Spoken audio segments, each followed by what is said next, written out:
آج میرے ساتھ انجینئر محمد علی مرزا صاحب ہیں، جیل کے بعد 103 دنوں کی قید کے بعد پہلی پوڈ کاسٹ ہے۔ سر بہت شکریہ آپ کا۔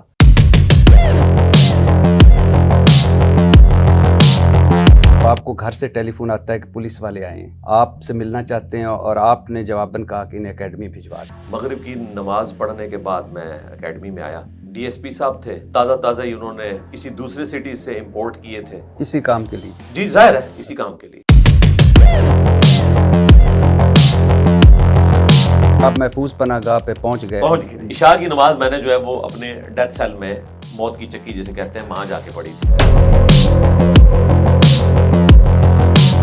آپ کو پہلے لے جایا گیا D C office, D C صاحب موجود نہیں تھے، پھر لے جایا گیا ڈی پی او آفس، وہ بھی موجود نہیں تھے۔ پھر آپ کو اچانک بتا دیا جاتا ہے کہ آپ 3 MPO کے تحت آپ کو نظر بند آپ کی حفاظت کے لیے کر رہے ہیں۔ پھر آپ کو جیل پہنچا دیا جاتا ہے۔ پھر اس کے بعد اچانک آپ کو بتا دیا جاتا ہے کہ آپ پر تو 295C لگی ہے۔ اس کا مطلب ہے باقاعدہ پوری پلاننگ کے تحت آپ کو لگ رہا تو ایسا ہی ہے۔ اب تو ہم کڑیاں جوڑ سکتے ہیں۔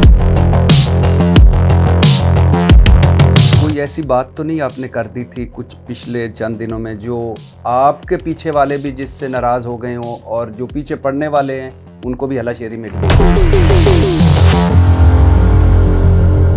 سر 295C اتنا بڑا الزام، اتنا بڑا مقدمہ، اتنا حساس نوعیت کا، تو بنا تحقیق، بنا تفتیش یعنی FIR کٹ گئی کیوں؟ ہم یہ سمجھتے ہیں کہ 295C کے اوپر خودکش حملہ کیا ہے علماء نے اور نظراتی کونسل نے، انہوں نے مل کے خودکش حملہ کیا ہے۔ جیل کی ساری لینگویج وہ ایک وکھرا جہان ہے، وہ بھی آپ مجھ سے اینڈ پہ ڈسکس کیجئے گا کہ وہاں کی ٹرمز کیا ہیں۔ مثلاً کیا ہے؟ کچھ جس پورشن میں تھا اسے کہا جاتا ہے سزائے موت کی چکیاں۔ آپ امیجن کریں کہ کھانے والا آپ کے لیے کھانا لے کے آئے اور وہ اناؤنسمنٹ کر رہا ہو کہ سزائے موت والوں کا کھانا آ گیا ہے۔ تیسری والی جو چکی تھی اس میں ایک کرسچن بشپ تھے، انہیں سزائے موت ہوئی بھی تھی، اور ان کا جو فیصلہ تھا نا اس پہ جج نے لکھا ہے کہ ان سے کوئی گستاخی ثابت نہیں ہوئی ہے، لیکن پبلک پریشر کی وجہ سے میں ان کو سزائے موت دیتا ہوں۔ اور شام کے وقت آ کے اس دن وہ ان سے معافی بھی مانگ کے گیا کہ میں نے آپ کو غلط سزا دی ہے۔ بشپ صاحب سے؟ جی، معافی اپنی بیوی سمیت آ کے مانگ کے گیا۔ جج صاحب؟ جی۔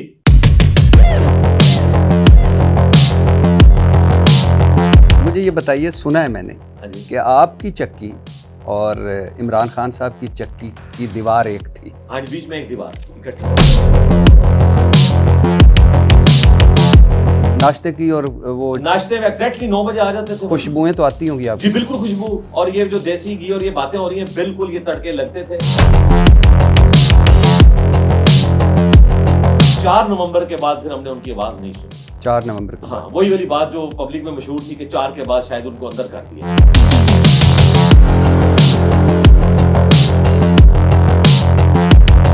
میں نے سنا ہے کہ آپ پر 295C کا جو پرچہ کٹوانے والا مدعی ہے، یہ وہی شخص ہے جو نہ صرف آپ پر پہلے بھی FIR کٹوا چکا ہے، نہ صرف آپ کے والد پر 324 کی FIR کٹوا چکا ہے، بلکہ یہ وہی شخص ہے جس کے پیر نے آپ کے سر کی قیمت بھی 5 لاکھ مقرر کی تھی۔ انجینئر محمد علی مرزا فساد فی الارض پھیلانے کے باعث بنے۔ آپ نے نہ صرف توہین رسالت بلکہ توہین قرآن کے بھی مرتکب ہوئے۔ آپ پر توہین قرآن کی دفعات بھی شامل کی جائیں، اور NCCI افسر نے بھی جانبداری کا مظاہرہ کیا، ایک سائیڈ کا، یعنی آپ کی طرف کا پیش کیا سارا کچھ اور دوسری طرف کا نہیں پیش کیا، اور پاکستان کی مسیحی برادری کو بھی مراسلہ بھیجا جائے گا اور تحریری طور پر ان کی رائے بھی لی جائے گی۔ اس نظراتی کونسل کو جب یہ بھیج رہے تھے تو میں نے جو ڈپٹی ڈائریکٹر تھے ان کو کہا کہ آپ ان کو نہ بھیجیں، کیا پریسیڈنٹ ہے؟ انہوں نے کہا نہیں، یہ اب ہم نے آپ سے ہی آغاز کرنے لگے۔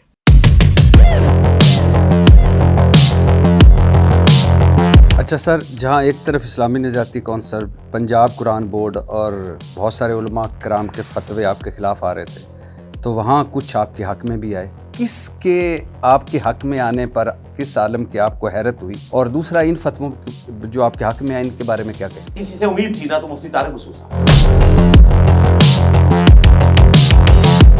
آپ کو حیرانی نہیں ہوئی کہ میرے اور آپ کے پیارے مولانا طارق جمیل صاحب نہیں بولے، خاموش رہے؟ نہیں، مجھے پہلے پتا تھا وہ نہیں بولیں گے۔ آپ پر 295C لگی، اتنے فتوے آپ کے خلاف آئے، اتنا شدید رد عمل ہوا اور آپ وہ خوش نصیب نکلے جن کی ٹرائل سے پہلے ہی ضمانت ہو گئی. تو اس کا مطلب ہے کہ پیچھے طاقتور لابی تو ہے, طاقتور لوگ تو ہیں. یہ ایک ایف آئی آر کا معاملہ ہے. اس طرح کی کوئی ایف آئی آر مجھے ماضی میں بتائیں, یہ پہلا کیس بنا ہے. سر آسان کہہ دینا, کیا فرق پڑتا ہے کہ کوئی بگ بردر تھا جس نے آپ کی مدد کی. نہیں, بگ بردر تو نہیں ہے, لیکن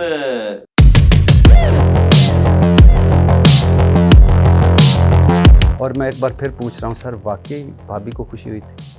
کیوں نہیں ہوئی سر مجھے آپ سے مل کر بہت خوشی. جی السلام علیکم ورحمۃ اللہ وبرکاتہ. ویسے تو آج میرا دل نہیں کر رہا زیادہ بولنے کو, آج سننے کے لیے آیا ہوں اور ایک کہانی سننے آیا ہوں. عجیب و غریب کہانی ہے ہمارے ملک کی, بلکہ یہ ہمارے ملک کا نوحہ ہے, مرثیہ ہے جو کچھ ہوا ہے. آپ سوچئے, اسلامی جمہوریہ پاکستان, گو کہ خالص اسلام, خالص جمہوریت اور پاکیزگی کہیں نہیں ملتی, لیکن اسلامی جمہوریہ پاکستان میں اگر ایک عالم, ایک مذہبی شخصیت, اور جس نے لاکھوں لوگوں کو اسلام سے جوڑا ہو, اسلام کی تعلیم دی ہو, اسلام کا پیغام پہنچایا ہو, اور جو پاکستان کا آج ڈیجیٹل پلیٹ فارم کا ایک بڑا پلیٹ فارم ہو اسلام کے لیے, اسلام کی خدمت کے لیے, وہ شخص اگر توہین کے زمرے میں آ جائے یا اس پر الزام لگ جائے, اور وہ بھی کس کا؟ توہین رسالت کا. توہین رسالت, نبی حضرت محمد مصطفیٰ صلی اللہ علیہ وسلم جن پر ہماری جانیں قربان. اور یہ کن پہ لگا ہے یہ الزام؟ جن کی بات شروع ہونے سے پہلے درود, بات ختم ہونے سے پہلے کے آخر میں درود, اور جن کا نعرہ ہے کہ میرے نبی سا ہے ہی کوئی نہیں صلی اللہ علیہ وسلم. میں بات کر رہا ہوں انجینئر محمد علی مرزا صاحب کی. 103 دن 3 جیلوں اور ایف آئی اے یا این سی سی آئی اے کے حوالات اور قید, اسیری, توہین رسالت کے الزام میں. آپ اندازہ لگائیں کہ اگر انجینئر محمد علی مرزا صاحب پر یہ الزام لگ سکتا ہے, اور یہ میں ویسے حیران ہو رہا تھا ان دنوں کہ ہمارے بہت سارے علماء اس سے گزرے ہیں لیکن انہوں نے کچھ نہیں سیکھا. کسی نہ کسی توہین کے زمرے میں وہ آئے ہیں, کسی پہ جھوٹا الزام لگا, کسی کو پھنسایا گیا, کسی نے کوئی غلطی سے چند جملے بول دیے اور وہ اس زمرے میں آ گئے اور بڑی مشکل سے جان انہوں نے بچائی. لیکن جب دوسرے پہ لگتا ہے تو وہی چپ ہوتے ہیں, وہی خاموش ہوتے ہیں. کچھ بولے ہیں, اس بار بہتری آئی ہے, لیکن حضرت محمد مصطفیٰ صلی اللہ علیہ وسلم جو رحمۃ اللہ عالمین ہے, آخری انسان تک کے نبی ہیں, رحمۃ اللہ عالمین, ان کے نام پر یا ان کے حوالے سے جو کچھ پاکستان میں, ابھی آپ جیلوں میں چلے جائیں, حوالاتوں میں چلے جائیں, آپ حیران رہ جائیں گے. اسی کیس کے دوران میں نے بہت سارے ایسے لوگوں کی کہانیاں سنی, ایسے لوگوں کے خاندانوں سے ملا کہ جن کے ڈرائنگ روموں میں درود کی بڑی وہ لگی ہوئی ہیں, اللہم صلی علی محمد وعلی آل محمد کما صلیت علی ابراہیم وعلی آل ابراہیم انک حمید مجید, اور ان کے کوئی فرد توہین مذہب میں جیل میں ہے. انجینئر محمد علی مرزا صاحب 103 دن گزار کے آئے ہیں اور آج میرے ساتھ وہ بیٹھے ہیں, اور پہلی پوڈ کاسٹ ہے جیل کے بعد, قید کے بعد. اور میں انجینئر محمد علی مرزا صاحب اور تمام علماء سے یہ کہنا چاہتا ہوں کہ خدا کے لیے اس ملک پر اب رحم کریں. اب یہ غداری کے, یہ کافر اور مسلمانی کے, یہ توہین کے, کب تک ہم ان چیزوں میں پڑے رہیں گے؟ کب تک ہم جھوٹے الزام لگاتے رہیں گے؟ سچ ہے تو ہماری جان بھی حاضر ہے. ہم نبی حضرت محمد مصطفیٰ صلی اللہ علیہ وسلم کے لیے کٹ مرنے کو تیار ہیں, ہماری ریڈ لائن ہے وہ, لیکن جھوٹے الزام تو نہ لگائیں. اور علماء تو اب خود بھگت رہے ہیں. اگر علماء محفوظ نہیں ہیں تو میں کہاں ہوں؟ میرا کیا بنے گا؟ اگر مجھ پر کوئی جھوٹا الزام لگ گیا, سچے کا تو میں سوچ بھی نہیں سکتا, وہم و گمان میں بھی نہیں آ سکتا, لیکن اگر مجھ پر جھوٹا الزام لگ گیا تو مجھے کون بچائے گا؟ اور جب انجینئر محمد علی مرزا صاحب کو 103 دن کی قید کاٹنی پڑی ہے, میرے لیے تو مجھے لگتا ہے اللہ مجھے معاف کرے, اللہ کیا کہوں, میں تو پھر عمر بھاری اندر رہوں گا. اور کئی ہیں جن سے مل کر آئے انجینئر محمد علی مرزا صاحب. تو آج میرے ساتھ انجینئر محمد علی مرزا صاحب ہیں, جیل کے بعد 103 دنوں کی قید کے بعد پہلی پوڈ کاسٹ ہے سر، بہت شکریہ آپ کا. اور میں آپ سے ویسے تو بڑے سوالات ہیں آج آپ سے، لیکن سب سے پہلے میں 103 دنوں کی وہ قید کہانی سننا چاہتا ہوں. اور شروع کریں 25 اگست 2025 کی اس شام سے، جب آپ کو گھر سے ٹیلی فون آتا ہے کہ پولیس والے آئے ہیں، آپ سے ملنا چاہتے ہیں، اور آپ نے جواباً کہا کہ انہیں اکیڈمی بھجوا دیں. پھر کیا ہوا؟ لا حول ولا قوة الا باللہ. اللہم صلی علی محمد وعلی آل محمد. بھٹی صاحب، آپ کو جیلم اکیڈمی میں ایک دفعہ پھر ویلکم ہے. ماشاء اللہ تعالیٰ آپ نے میری غیر موجودگی میں جس طریقے سے فرنٹ سے لیڈ کیا اور حق کے لیے آواز بلند کی، اس کا اجر آپ کو اللہ تعالیٰ ہی دے گا انشاءاللہ. حوض کوثر پر اپنے محبوب صلی اللہ علیہ وآلہ وسلم کی موجودگی میں انشاءاللہ آپ کے حق میں گواہی دوں گا کہ یہ وہ شخص تھا جس نے آپ صلی اللہ علیہ وآلہ وسلم کے ایک مظلوم امتی کے حق میں آواز بلند کی تھی، اور نہ صرف ایک بلکہ کئی ایک. باقی جو آپ سٹوری کی بات کر رہے ہیں، لاسٹ سنڈے کو ہمارا پبلک سیشن جو ہوا 21 دسمبر 2025 کو، تو میں نے اس میں بھی یہ چیزیں ڈسکس نہیں کی، اس لیے کہ ہم اپنی دعوت کے پوائنٹ آف ویو سے یہ ضروری سمجھتے ہیں کہ ہم اپنی دعوت لوگوں کے سامنے رکھیں اور اس طرح کی چیزیں ڈسکس نہ کریں. لیکن مجھے یہ خدشہ تھا کہ جب آپ پوڈ کاسٹ کے لیے آئیں گے تو آپ تو پوچھیں گے یہی کچھ، اور اس کو میں وائڈ بھی نہیں کر سکتا. میں کوشش کروں گا کہ میں سچائی کے ساتھ جو کچھ ہوا وہ بیان کروں، اور اس میں کوئی مظلومیت والا کارڈ کھیلنے کی کوشش نہیں کروں گا.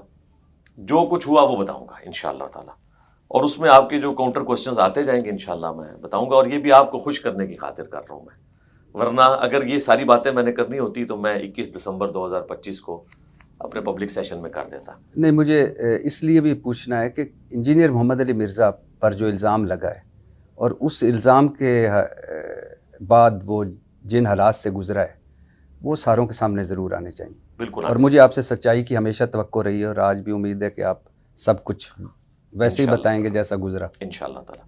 دیکھیں 25 اگست 2025 کو منڈے کا دن تھا. جی جی. اس سے ایک دن پہلے ہمارا پبلک سیشن 213 ریکارڈ ہوا تھا 24 اگست کو، اور اس سے بھی 2-3 دن پہلے تھوڑی فضا بننی شروع ہو گئی تھی، لیکن مجھے اندازہ نہیں تھا کہ یہ کیا کھچڑی بن رہی ہے.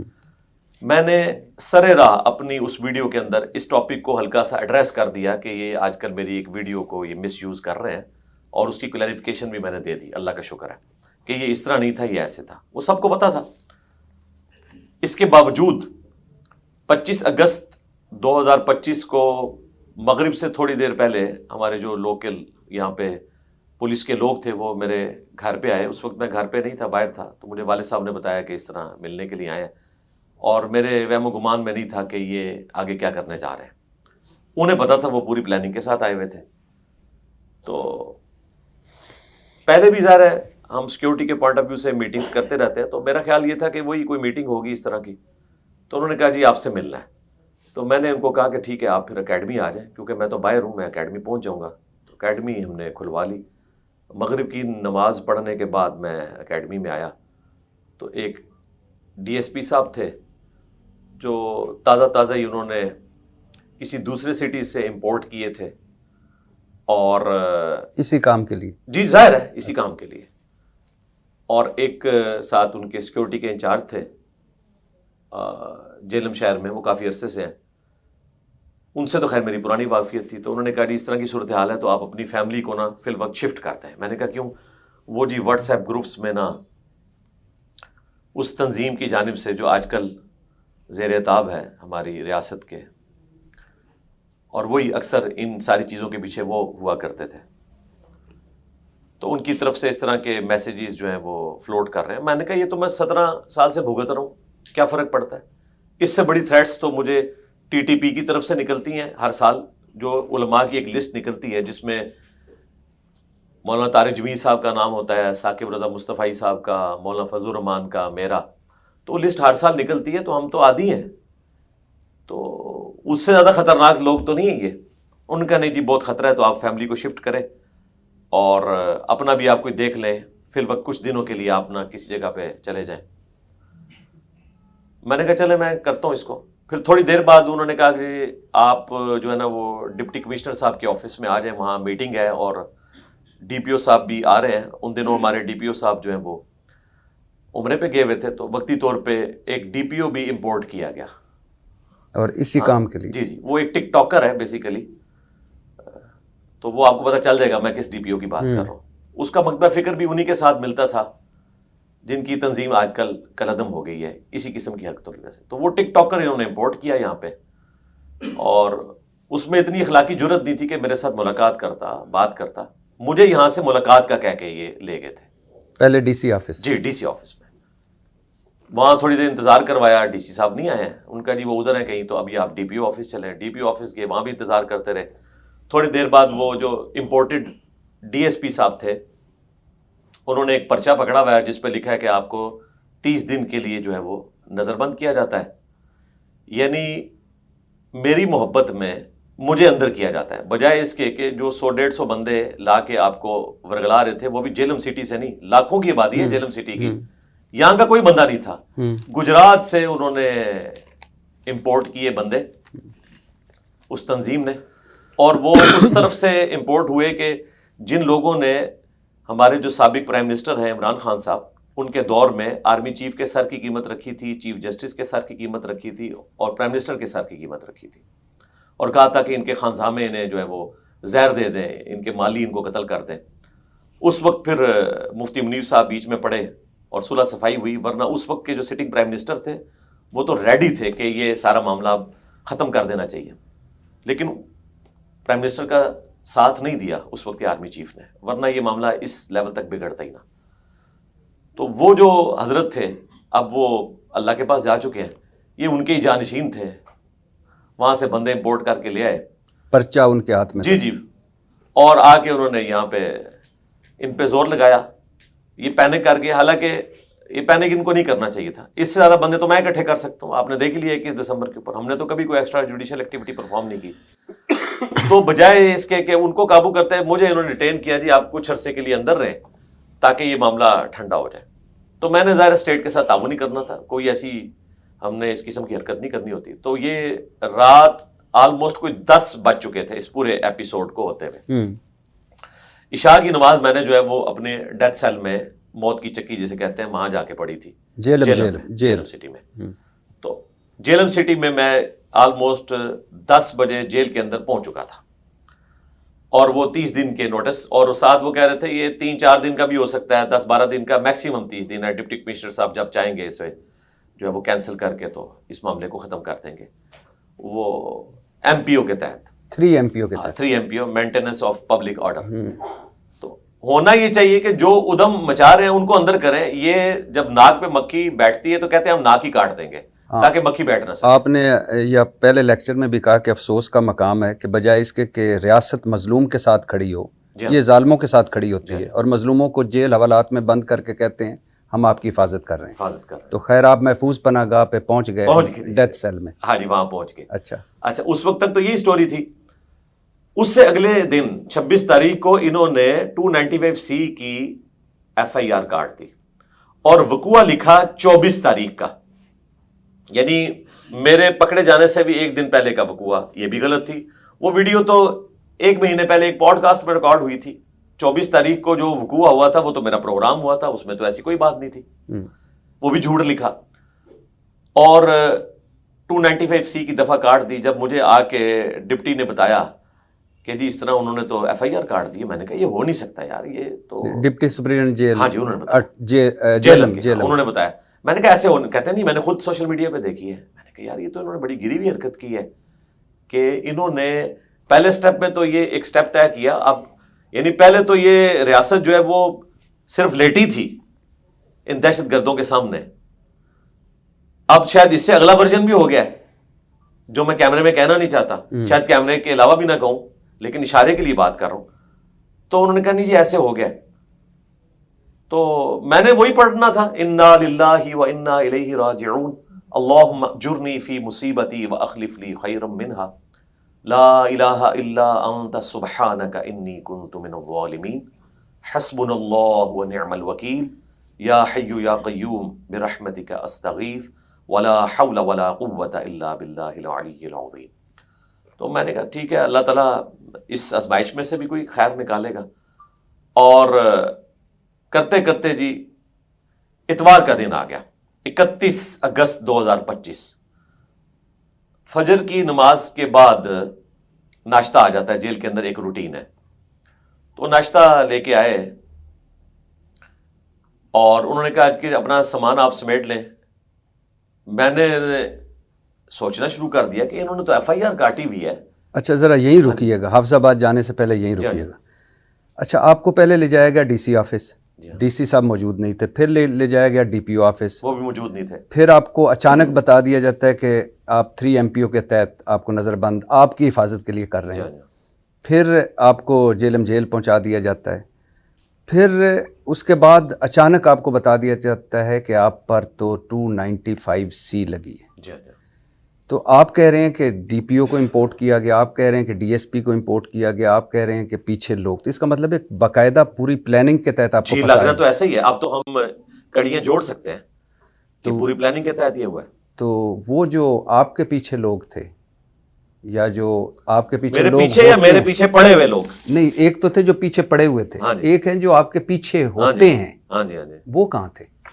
ہمارے پیچھے تو کوئی ایسا جتھا نہیں ہم نے رکھا ہوا کہ جو روڈز کو بلاک کرے اور کوئی اس قسم کی. میں جتھوں کی بات ہی نہیں کر رہا، میں تو طاقتور لوگوں کی بات کر رہا ہوں. کہ کون طاقتور؟ ہمارے پیچھے تو ایک ہی ہے، الرحمن علی العرش استوى.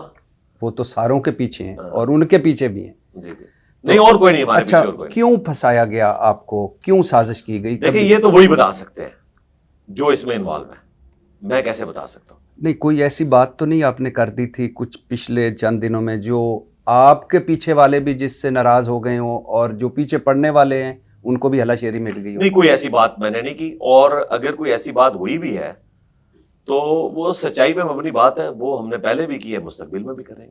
بل مجھے کوئی انفارم نہیں کیا گیا. یعنی اگر آپ یہ پوچھنا چاہ رہے ہیں نا کہ مجھے ان آفیشیلی بتایا آپ گیا. بہت ذہین آدمی ہیں اور میں نے اپنی زندگی میں اس ایج میں اگر آپ کسی ادھر مغرب میں ہوتے تو اس وقت آئنسٹائن کے بعد آپ کا نام لیا جاتا، کیونکہ آپ ظاہر ہے آگے ہم تو آئنسٹائن کو بھی حضرت آئنسٹائن جی میں نے لاسٹ لیکچر میں بہت بڑی ان کی کنٹریبیوشن، ان کی چہرہ نمائی بھی آپ کی میں نے لیکچر میں دیکھی. جی جی حضرت آپ نے کہا تھا. اچھا لیکن مجھے سمجھ نہیں آ رہی کہ کیا ابھی تک آپ اس کیلکولیشن پہ نہیں پہنچے کہ کیا وجہ کیا بنی؟ دیکھیں یہ تو جو کرنے والے ہیں انہی سے پوچھا جانا چاہیے. میں اگر کوئی بات کروں گا تو بغیر دلیل کے مجھے بات نہیں کرنی چاہیے. میرے پاس کوئی سالڈ ریکارڈ ہو جس کو میں جا کے جوڈیشری میں ثابت کر سکوں، پھر تو میں آپ کے سامنے وہ رکھ سکتا ہوں. چونکہ کیس ابھی 2-3 عدالتوں میں چل رہا ہے اس لیے میں بھی تھوڑا سا محتاط گفتگو کر رہا ہوں. لیکن پھر بھی کوئی کیلکولیشن، کوئی قیاس آرائی، کوئی ٹیوا، کوئی قیافہ؟ میرا تو خیال یہ ہے کہ بس ریاست جو پینک کر گئی ہے، بس میں یہ کہوں گا، اس سے زیادہ کہنے کی ضرورت نہیں. ریاست دباؤ میں آ گئی؟ جی جی بالکل. اچھا اور آلریڈی کتنے عرصے سے آ رہی ہے. جب انہوں نے 3 MPO کا وہ آپ کو بتایا تو آپ نے نہیں کہا کہ مجھے میرے وکیل سے بات کرنے دیں یا مجھے خاندان والوں سے بات کرنے دیں؟ جی میں نے ان لوگوں سے بات کی تھی اور یہاں سے میرے والد صاحب بھی اور ہمارے جو اکیڈمی کے ٹیم ممبرز ہیں وکلاء، انہوں نے بھی رابطہ کرنے کی کوشش کی. تو انہوں نے کہا انہوں نے ان کو بھی آپ سمجھ لیں ٹرک کی بتی کے پیچھے لگایا ہوا تھا.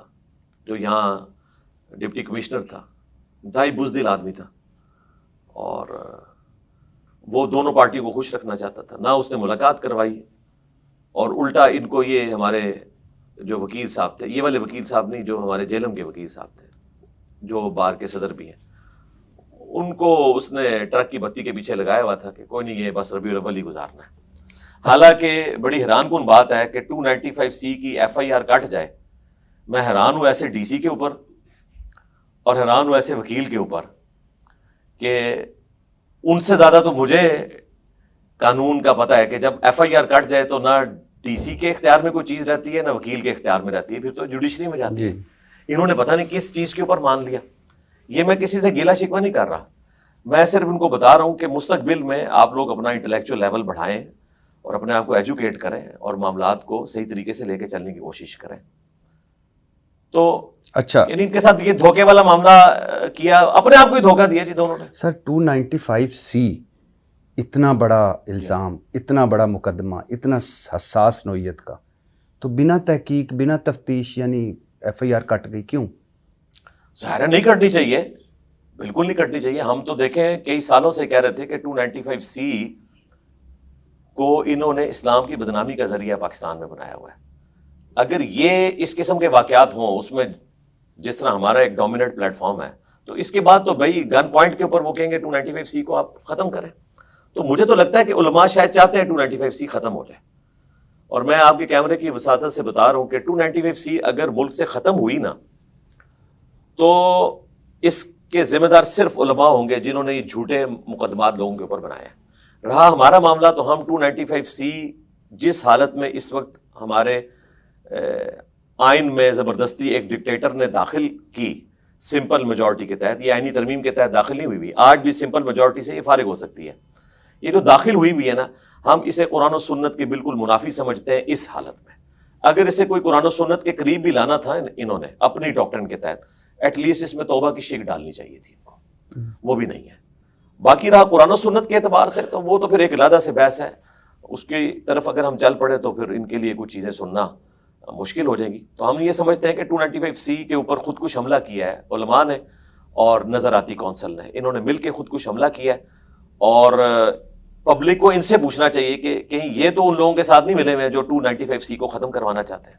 اچھا میں اس طرح بعد میں آتا ہوں. اچھا لیکن میرا اتنا تو سوال بنتا ہے ایک پاکستانی ہونے کی حیثیت سے, ایک مسلمان ہونے کی حیثیت سے, کہ اگر آپ کسی پہ 295C لگا رہے ہیں تو پہلے کچھ مرحلے تو ہونے چاہیے. جی جی ہونے چاہیے. ان مرحلوں سے گزر کر پھر آپ لگائیں. اگر کوئی اتنا بد نصیب ہو سکتا ہے اس ملک میں مسلمان ہوتے ہوئے کہ جو نبی حضرت محمد مصطفیٰ صلی اللہ علیہ وسلم کے حوالے سے میں تو وہم و گمان میں بھی نہیں آ سکتا, اگر آئے تو مرحلے تو ہونے چاہیے تاکہ کسی کو. سر میں نے کئی سال پہلے 4 سٹیپس بتائے تھے, سجیسٹ کیے تھے, کئی سال پہلے اس پہ میری ویڈیو آئی تھی اور کئی دفعہ آ چکی ہے کہ آپ پہلے نمبر کے اوپر جو آپ کے پاس ویڈیو آتی ہے نا, جو بندہ ویڈیو لے کے آئے اسے کہیں جی کلپ نہیں چاہیے, پوری ویڈیو لے کے آؤ, آدھے سے زیادہ کیس ادھر ہی فارغ ہو جائیں گے. ٹھیک. دوسرے نمبر کے اوپر جب وہ ویڈیو آ جائے پورے کانٹیکسٹ کے ساتھ اس کا فورینسک کروائیں.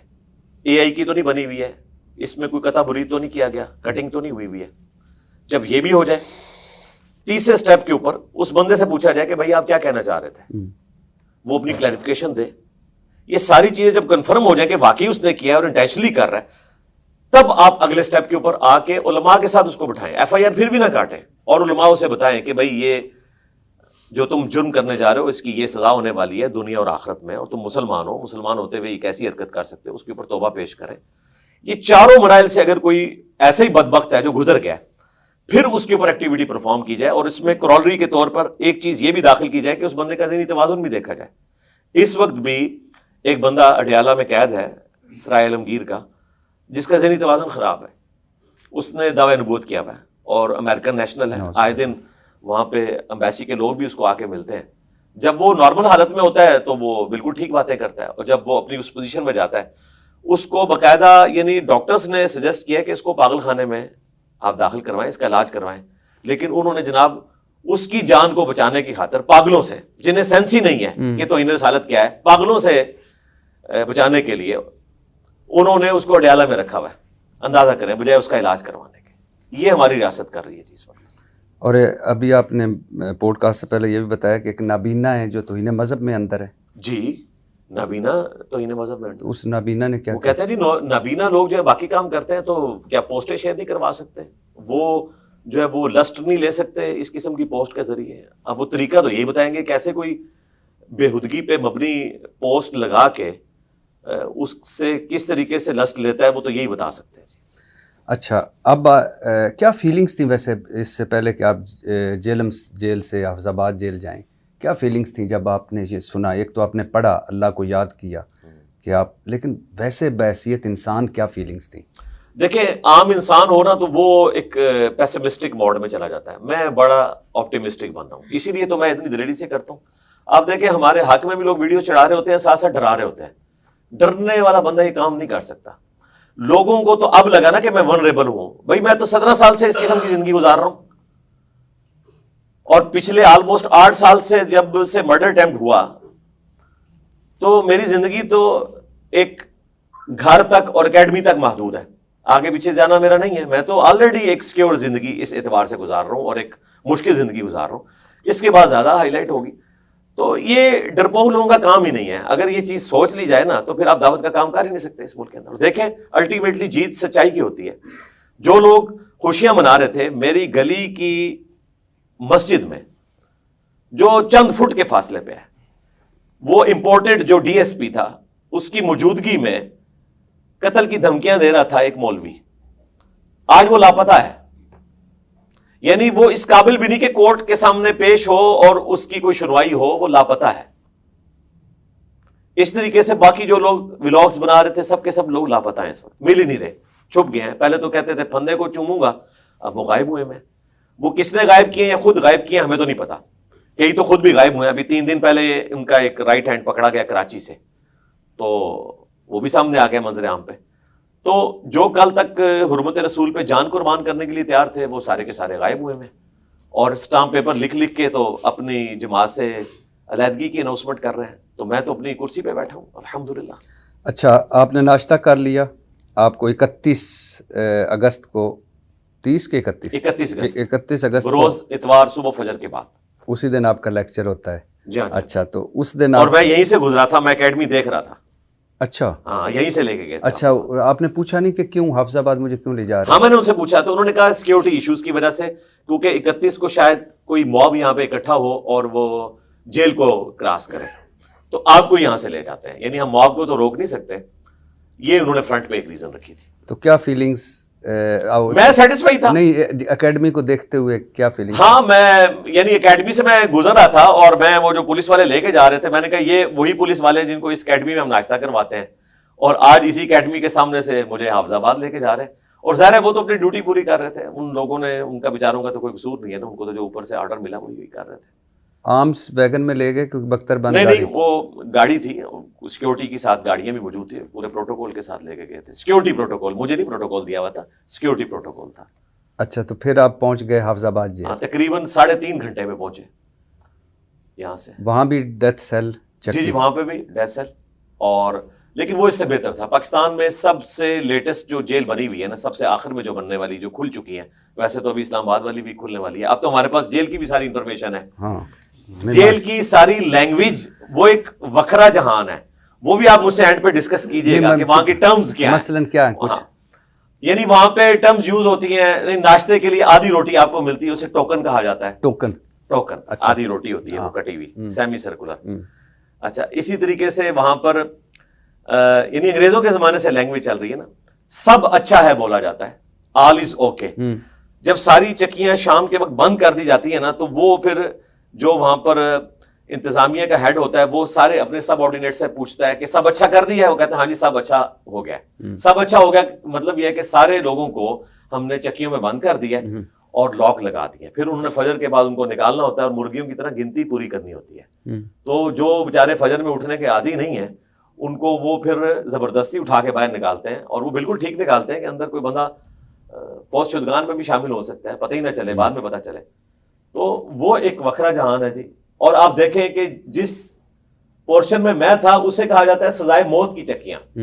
آپ امیجن کریں کہ کھانے والا آپ کے لیے کھانا لے کے آئے اور وہ اناؤنسمنٹ کر رہا ہو کہ سزائے موت والوں کا کھانا آ گیا ہے, تو آپ امیجن کر سکتے ہیں. تو میں آپ کو بتا رہا ہوں کہ یہ ہنسنے والی بات نہیں ہے, لیکن مجھے یعنی ایک اس اعتبار سے ہنسی آ رہی ہے کہ لوگ باہر بیٹھ کے تو کہتے ہیں نا کہ جی جیل کی زندگی جو ہے وہ ہم گزار لیں گے جی. بڑے بڑے لوگوں نے دعوے کیے تھے, لیکن بہت کم لوگ ہیں. زیادہ تر لوگ تو صلح صفائی کر کے باہر نکل آتے ہیں. جیل کی ایک علیحدہ سے زندگی ہے, اس کی اپنی ایک دنیا ہے. وہاں کے رہنے والے لوگ جو ہے نا جی, ان کا گھر پھر وہی بن جاتا ہے. اب میری چکی جو تھی اڈیالہ میں, آپ نے چونکہ موضوع چھیڑ ہی لیا, آگے جانے سے پہلے اسی کو کنکلوڈ کر لیتے ہیں. وہ 3 چکیاں تھیں جی اکٹھی. اس میں جو سٹارٹ والی چکی تھی وہ مجھے دی انہوں نے.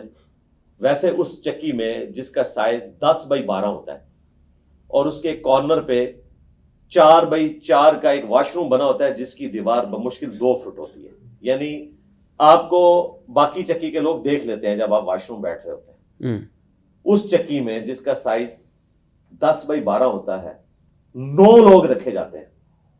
مشکل سے صرف وہ لیٹتے ہیں, رات کو کروٹ بھی کوئی نہیں لے سکتا, کروٹ لے تو دوسرے پہ گرتا ہے, اور چکیوں میں لڑائی اس پہ ہوتی ہے کہ اس کا پاؤں میرے اوپر پڑ گیا. مجھے بتائیں 9 بندے جب ساتھ ساتھ جڑے میں, اور رات کو آپ کو اگر رفع حاجت کے لیے اٹھنا ہے تو کتنے لوگوں کو پھلانگ کے آپ جائیں گے, اور اس میں ظاہر ہے پاؤں بھی پڑ جائے گا, اور پھر اس کے اوپر لڑائی جھگڑا بھی ہوگا, اور اسی پورشن میں آپ نے نہانا دھونا بھی کرنا ہے, اسی پورشن کے اندر آپ نے اپنے برتن بھی دھونے ہیں. گھر میں تو کسی نے امیجن نہیں کیا ہوتا کہ اسی ٹوائلٹ کی سیٹ کے اوپر آپ کو اپنے برتن بھی دھونے پڑے, اور سب کے سامنے, کیونکہ دیواری اس کی اتنی سی ہے, سیکیورٹی کی وجہ سے انہوں نے رکھا ہے کہ باہر سے نظر آتا رہے. اتنی مشکل صورتحال کے اندر جو بندہ وہاں پہ جاتا ہے نا, تو وہ تو کہتا ہے کہ میں جہنم میں آ گیا ہوں. اور سیدنا یوسف علیہ السلام کا قول بھی ہے, اسرائیلی روایتوں میں ملتا ہے کہ دنیا کی جہنم جو ہے وہ جیل ہے, انہوں نے کاٹی ہے نا, اور وہ جیل تو بہت ہی زیادہ اذیت ناک تھی. اب تو انہوں نے پیرامڈس کے بیسمنٹ میں وہ جیل بھی دکھا دی ہے, کئی 100 سیڑھیاں نیچے جا کے جہاں پہ سورج کی روشنی بھی نہیں آتی تھی, یہاں تو چلے سورج کی روشنی بھی آ رہی ہوتی ہے. تو یہ جناب وہاں 10x12 کے اندر 9 بندے. آپ کے پاس 3 چکی؟ نہیں, میں ایک چکی میں اکیلا تھا, 3 یعنی کمبائنڈ چکیاں تھی. میرے ساتھ والی چکی جو تھی وہاں پہ ایک پروفیسر صاحب تھے جو آلموسٹ کوئی 8.5 سال سے قید تھے, ان کو 295A میں 10 سال کی سزا ہوئی بھی تھی, لٹریچر کے پروفیسر تھے. اور تیسرے والی جو چکی تھی اس میں ایک کرسچن بشپ تھے, انہیں سزائے موت ہوئی بھی تھی, لیکن سزائے موت چونکہ موقوف ہے یورپین یونین کے پریشر کی وجہ سے, تو آپ سمجھ لیں وہ عمر قید میں بیچ میں تھے. ان کی ایج اس وقت 72 ایئرز ہو چکی تھی, اور آلموسٹ 13.5 سال سے وہ وہاں پہ قید تھے. اور ان کا جو فیصلہ تھا نا, اس پہ جج نے لکھا ہے کہ ان سے کوئی گستاخی ثابت نہیں ہوئی ہے, لیکن پبلک پریشر کی وجہ سے میں ان کو سزائے موت دیتا ہوں. اچھا. اور شام کے وقت آ کے اس دن وہ ان سے معافی بھی مانگ کے گیا کہ میں نے آپ کو غلط سزا دی ہے, بشپ صاحب سے. جی, معافی اپنی بیوی سمیت آ کے مانگ کے گیا, جج صاحب. جی.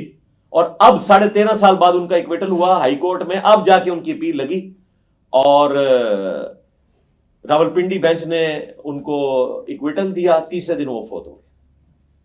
یعنی 13.5 سال آپ نے ایک انسان کے چھین لیے.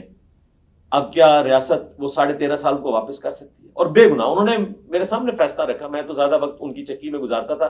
ظاہر ہے کہ اسلام کے نام کے اوپر دھبا ہے اس قسم کے فیصلے, تو میں اسلام کی وہ پکچر پیش کرنا چاہتا تھا جو ہے, تو میں زیادہ وقت ان کی چکی میں گزارتا تھا ان کی دلجوئی کرنے کے لیے. اور انہوں نے بھی آتے ہی میرے ساتھ بڑا اس نے سلوک کیا, مجھے برتن دھونے کے لیے ایک صابن کی ٹکیا اور ایک انہوں نے برتن دیا, کچھ برتن ساتھ دے دیے, اور بڑے اچھے طریقے سے. پھر ان کے پاس LED بھی لگی ہوئی تھی, اور میں نے آپ کا پروگرام بھی دیکھنا ہوتا تھا, شاہ زیب خان زادہ کا پروگرام اور کیپٹل ٹاک, یہ تینوں پروگرام میں شوق سے دیکھتا ہوں.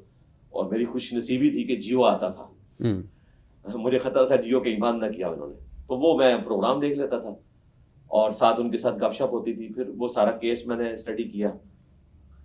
4.5 سال ٹرائل چلا, سزائے موت ہوئی. پھر اپیل لگنے میں اتنے سال لگ گئے کہ 13.5 سال کے بعد ان کا ایکویٹل ہوا, اور 3 دن بعد وہ بندہ فوت ہو گیا. تو غموں کی ایک داستان ہے جی. یہاں پہ زیادہ تر جعلی کیسز ہیں. کوئی صحیح بھی ہوں گے, صحیح بھی ہوں تو آپ نے توبہ پیش کرنی ہے, 1.5 سال ختم کریں. آپ نے جیل بھی کاٹی, اور ابھی کہا کہ جیل مشکل ہے, اور واقعی مشکل ہے. بہت بڑے لوگ دعوے کرتے ہیں کہ کیا فرق پڑے گا جیل جانا پڑے, اور وہ 2-4 دن میں ہی پتلی گلی سے نکل جاتے.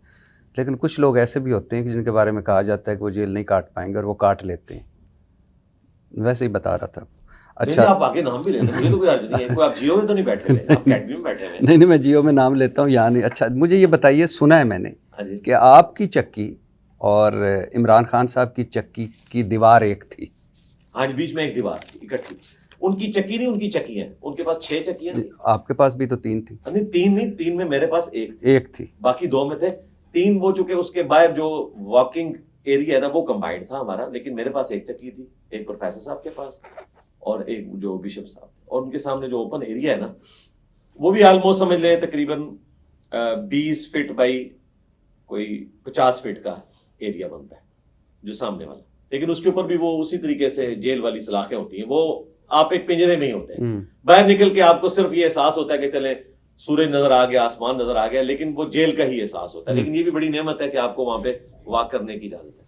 تو یہ بیسیکلی 10 چکیاں اس طرح بنی ہوئی ہیں, اور ان میں 3 ہیں, پھر 4, اور پھر اس کے آخر میں بھی 3, اور ان کے درمیان دیوار ہے. یعنی 3 کے بعد ایک دیوار, پھر 4 کے بعد ایک دیوار. اور بالکل اس کے پرپینڈیکولر 6 چکیاں تھیں خان صاحب کی, اور جو بشپ صاحب کی جو چکی تھی نا اس کی دیوار آخری دیوار تھی, اس کے پرلی طرف ان کی چکیاں پرپینڈیکولر شروع ہو جاتی تھیں اور بیچ میں ایک دیوار تھی.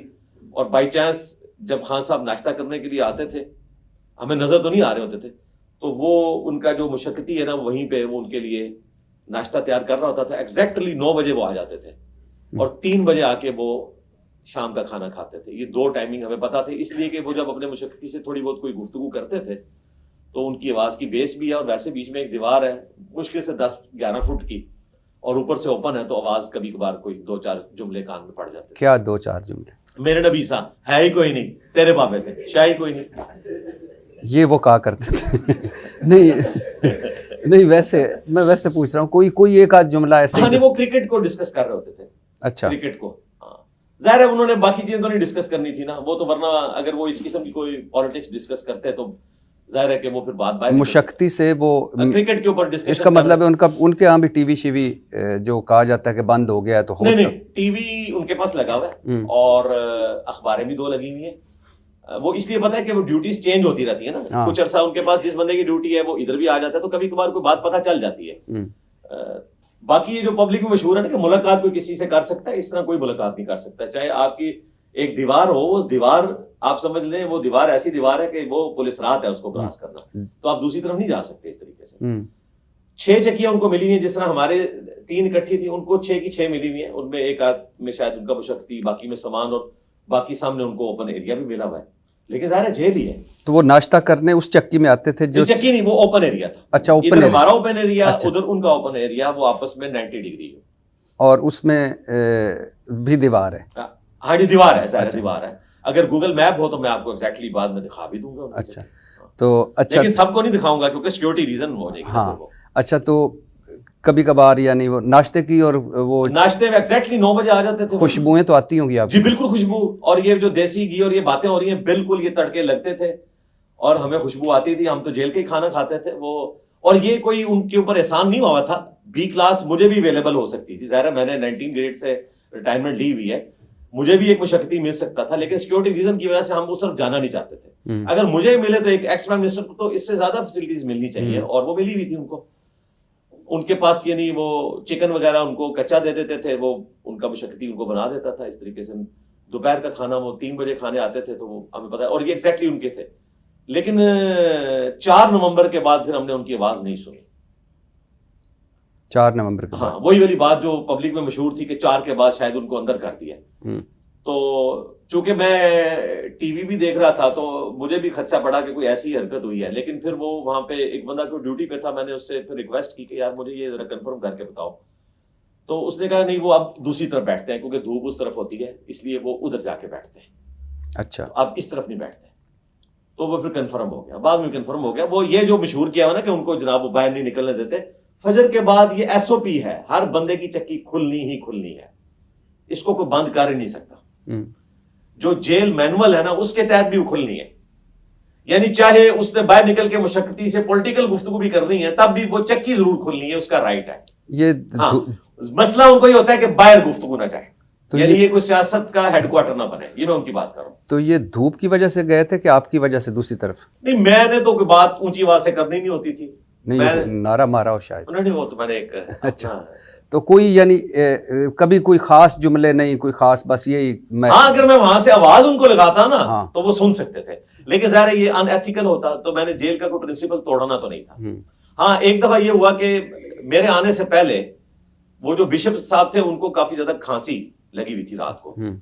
تو وہ رات کو پھر خان صاحب کو آواز آتی تھی, تو وہ انہوں نے بشپ صاحب نے خود بتایا کہ جی آپ کے آنے سے کچھ عرصہ پہلے میری چکی انہوں نے یہاں سے شفٹ کر دی تھی, کھانسی کی وجہ سے خان صاحب کو رات کو نیند نہیں پڑتی تھی, تو اب میری کھانسی بہتر ہے, تو آپ آئے ہیں. تو وہ چکی خالی کروا کے ان کو دوبارہ وہاں پہ شفٹ کر دیا. پھر ہم 3 لوگ تھے, باقی جو ہمارے ساتھ جتنی چکیاں تھیں 8-8 9 لوگ تھے. آپ ذرا امیجن کریں کہ وہ کیا مچھلی بازار بنا ہوتا ہے. اور کبھی کوئی خاص گفتگو آپ نے ان کی نہیں سنی؟ کوئی خاص نہیں خاص بھائی, کبھی کوئی اونچی کوئی بات کر کرکٹ کے بارے میں کوئی اس طرح کی گفتگو آ گئی, کوئی اور بات جو یاد آ رہی ہو یا کچھ؟ نہیں, کوئی ایسی بات نہیں ہے کہ میں جو مجھے سنائی دی گئی ہو. اب میں خود سے اگر کوئی سٹوری بنانا چاہوں تو وہ بنا سکتا ہوں, لیکن اللہ سے خوف آتا ہے, بس میں نے اتنی بات ہے. اچھا، آپ حافظ آباد جیل پہنچ گئے. حافظ آباد جیل میں کتنے دن رہے؟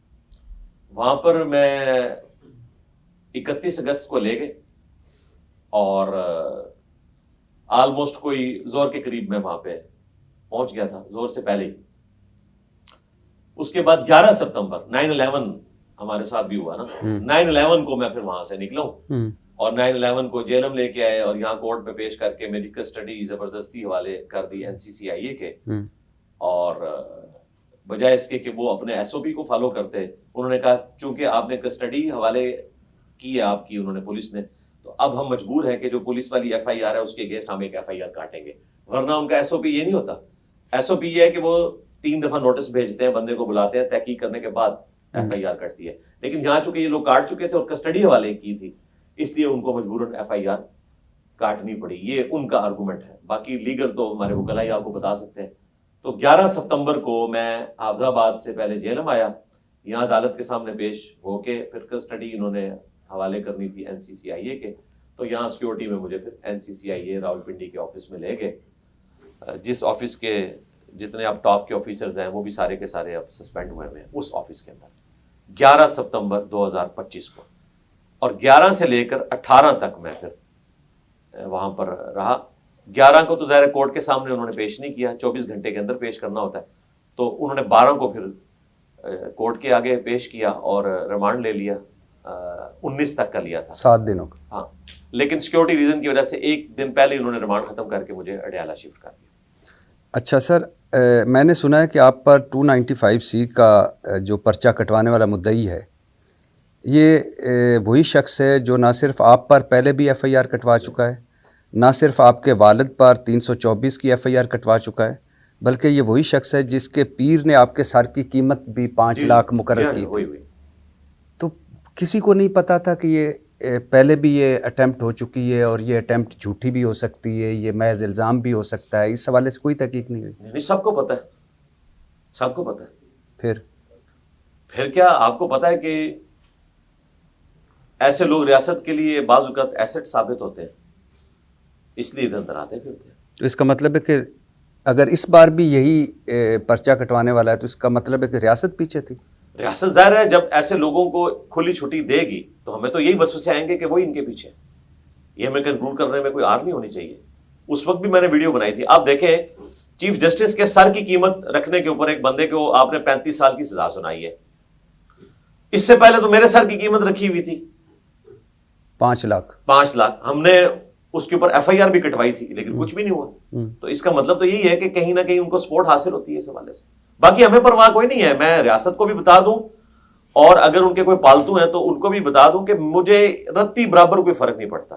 بالکل میں اسی پیشن کے ساتھ اپنے سلوگن کو لے کے چلوں. میرے نبی صاحب ہے ہی کوئی نہیں، تیرے بابے تھے شاہی کوئی نہیں. اور ان میں اگر اس بابے کو شامل کیا جائے جس نے میرے سر کی قیمت رکھی تھی تو دوسرے مصرے کو ماننے کے لیے بھٹی صاحب بھی تیار ہو جائیں گے کہ ہاں اس قسم کے بابے تو شاہی کوئی نہیں. ہاں نہیں، سر کی قیمتیں تو نہیں رکھنی چاہیے. اچھا، آپ نے ابھی بتایا کہ ایک دن ہی میں پولیس نے آپ کو NCCIA کے حوالے کر دیا اور مقدمہ بھی، نئی FIR بھی، آپ پر پیکا بھی لگ گیا. جی ہاں. کیوں؟ بس یہ تو اب NCCIA والوں کو پوچھنا چاہیے. آپ اتنے مشہور و معروف شخصیت ہیں، اتنے آپ کے فالوورز ہیں، آپ کے ساتھ آپ کو DC آفس لے جایا جاتا ہے، گھر فون کیا جاتا ہے، آپ کو بلایا جاتا ہے، DC آفس لے جایا جاتا ہے، DPO آفس لے جا کر آپ کو ایک پرچے پہ کہا جاتا ہے اندر، پھر وہاں سے جیلم سے پھر حافظ آباد سے جیلم سے اڈیالہ سے پولیس سے FIA. یعنی آپ نے کہیں بھی کوئی رجسٹ نہیں کیا؟ میں نے کیوں رجسٹ کرنا تھا؟ میں تو اپنے حق کے لیے. جی میں اپنے رب کے سامنے اپنی فریاد کرتا ہوں، پلس ہم قانوناً معاملات کو لے کے چلتے ہیں. تو ہم نے پھر قانوناً پہلے دن ہمارے وکیل صاحب جو حافظ طاہر ایوبی صاحب ہیں وہ وہاں پہ میرے ساتھ ملاقات کے لیے پہنچ آئے تھے اور ہم نے قانوناً اس معاملے کو لے کے چلنا تھا، نہ ہم نے کوئی روڈ بلاک کرنی تھی. کیونکہ ان چیزوں کو میں غلط سمجھتا ہوں. دیکھیں جن تنظیموں سے میرا شروع سے اختلاف ہے کہ وہ ایکسٹرا جوڈیشل طریقے سے لوگوں کو تنگ کرتے ہیں، ان پہ مقدمات بناتے ہیں اور ریاست کو تنگ کرتے ہیں روڈز بلاک کر کے، دھرنے دے کے. 2017 کے آپ کو دھرنے پتہ ہیں، ختم نبوت کے نام کے اوپر گالیاں نکالی گئیں صلی اللہ علیہ وآلہ وسلم. اور اس وقت ہماری ریاست ان کے پیچھے تھی اور آج ریاست جو ہے آج بھی ان کے پیچھے ہے لیکن اب دوسرے والی پیچھے ہے. پہلے پشپنائی پہ تھی، اب وہ آگے آگے بھاگ رہے ہیں اور ریاست پیچھے پیچھے جا رہی ہے. وہ اڈیالہ سے بیل لے کے نکلتے ہیں تو باہر ڈالا کھڑا ہوتا ہے، دوبارہ اگلے مقدمے میں اندر چلے جاتے ہیں. تو ریاست کو دیکھنا چاہیے کہ آپ اس قسم کی حرکتیں نہ کریں کہ آپ کو اپنے گناہ دھونے کے لیے پھر اتنی زیادہ ایفرٹ بعد میں پٹ کرنی پڑے کہ پولیس والوں کو شہادتیں دینی پڑے. اور عام لوگ تو ویسے ہی شہادتیں دے رہے ہیں، اتنے عرصے سے دے رہے ہیں اور تکلیف کاٹ رہے ہیں، لیکن ریاستی اداروں کو تو دیکھنا چاہیے کہ یہ لوگ ہمارے گاٹے فٹ ہوں گے. تو ہم نے قانونی راستہ اختیار کیا اور کوئی اور طریقے کو چونکہ میں غلط سمجھتا ہوں، اس لیے میں نے اپنے لوگوں کو سختی سے منع کیا تھا کہ آپ نے کوئی ایسا کام نہیں کرنا. اس پہ میں بعد میں آتا ہوں، لیکن میں حیران اس بات پہ بھی ہوں کہ آپ جب ایف آئی اے کی تحویل میں تھے تب 2.5 ہفتوں کے بعد پہلی دفعہ اگر میں غلط نہیں ہوں تو آپ کے والد آپ سے ملے. ہاں جی، وہ اڈیالہ میں ملے تھے. اڈیالہ میں، یعنی 2.5 ہفتوں کے بعد ملاقات. جی.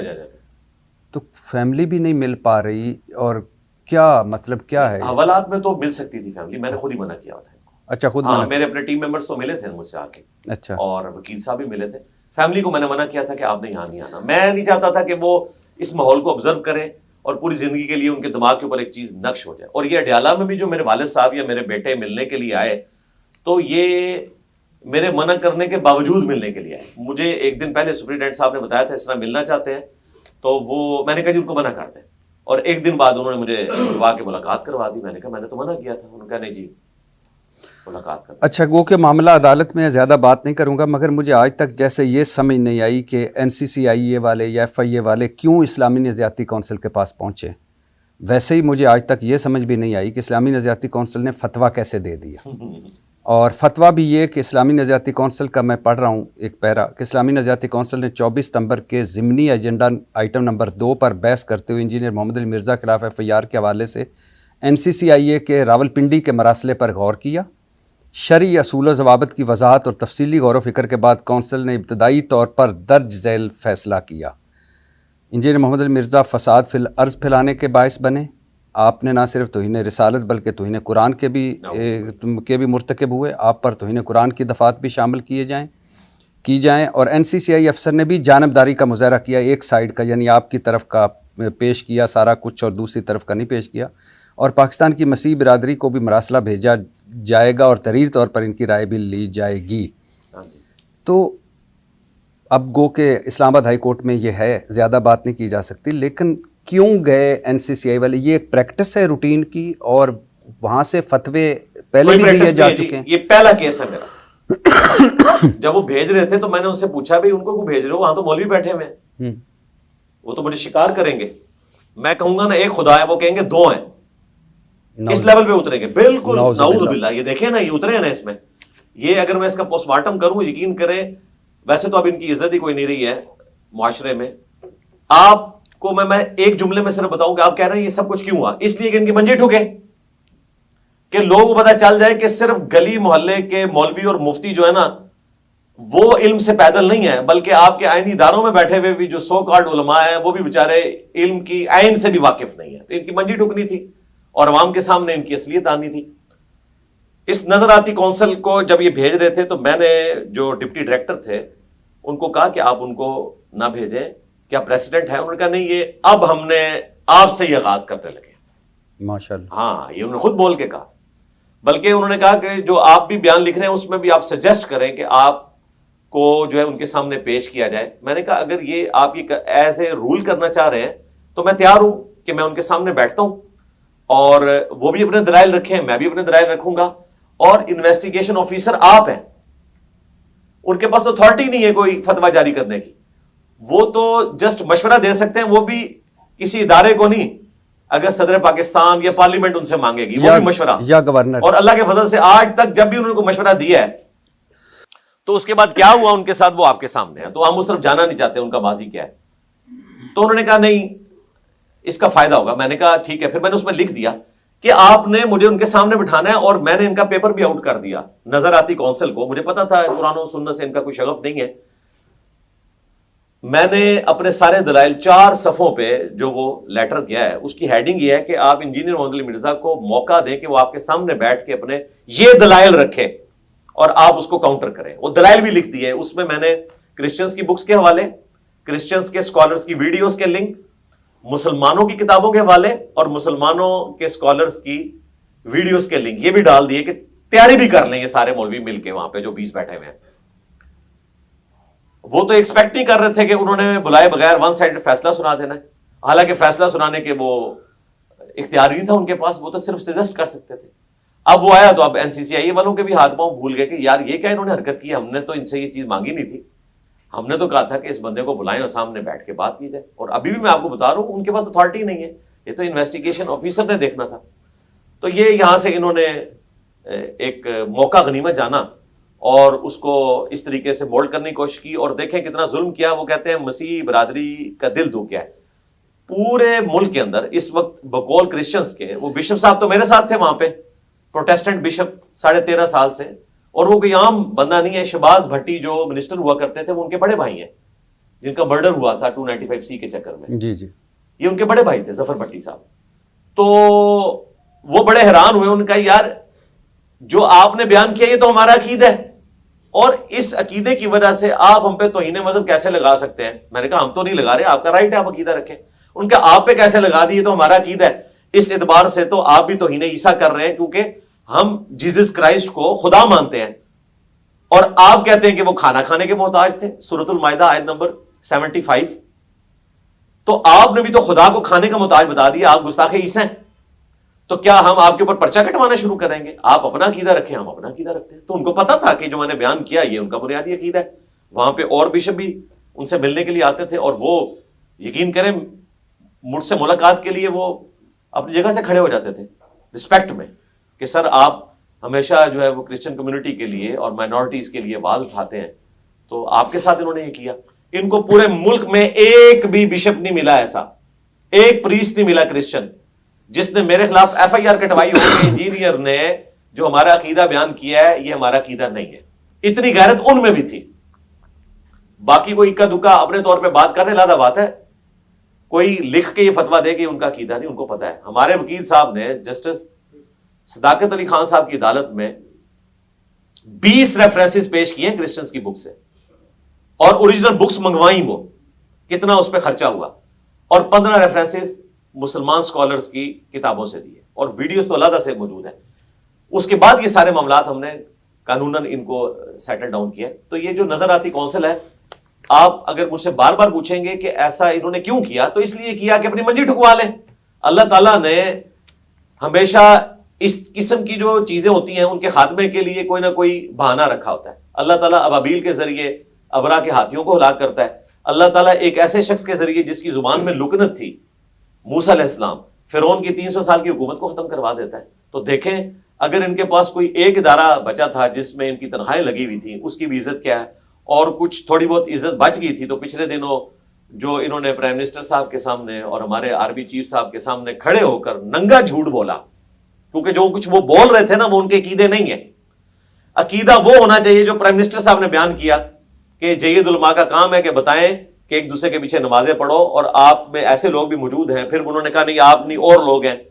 تو پرائم منسٹر صاحب کو نہیں پتا یہی لوگ ہیں جو کہتے ہیں ایک دوسرے کے پیچھے نمازیں نہیں ہوتی اور ایک دوسرے کی مسجد میں نماز نہیں ہوتی ہے.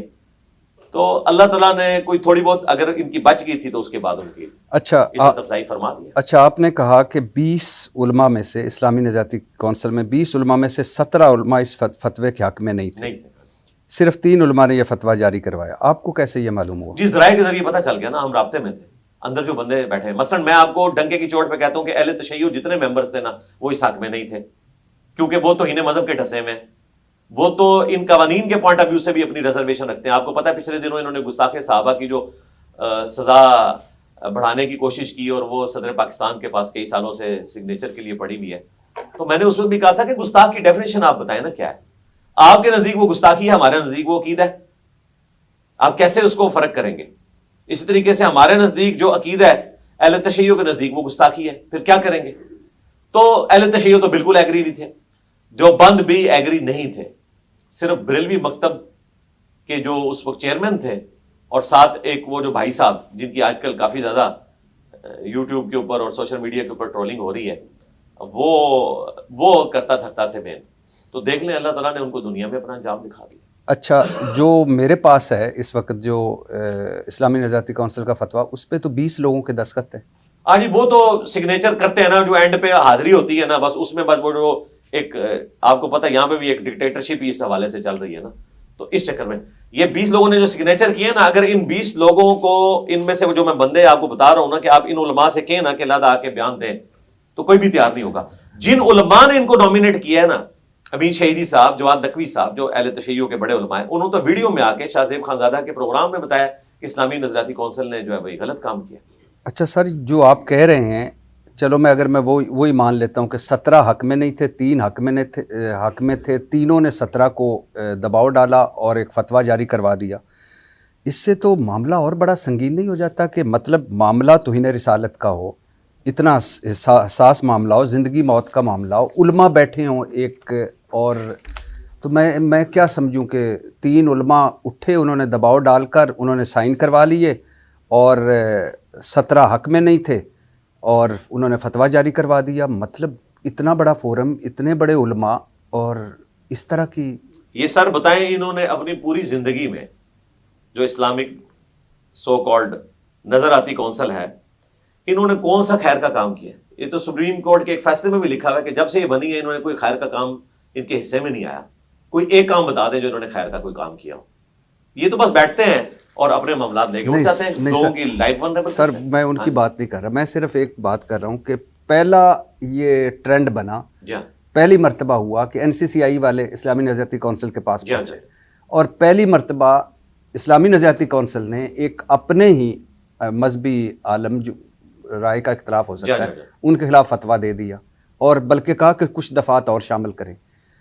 اور پھر آپ کہہ رہے ہیں کہ 17 حق میں نہیں تھے, تو 17 وہ اتنے چپ تھے کہ وہ 3 ان پر بھاری ہو گئے. کیوں؟ بات یہ ہے کہ اپنی پوسٹ کے لیے, جی سیدھی سی بات ہے, نوازے ہوئے لوگ ہیں نا سر. اگر ان کو آخرت کی فکر ہو تو یہ حرکت نہ کرتے. مجرم ہیں وہ 17 بھی مجرم ہیں.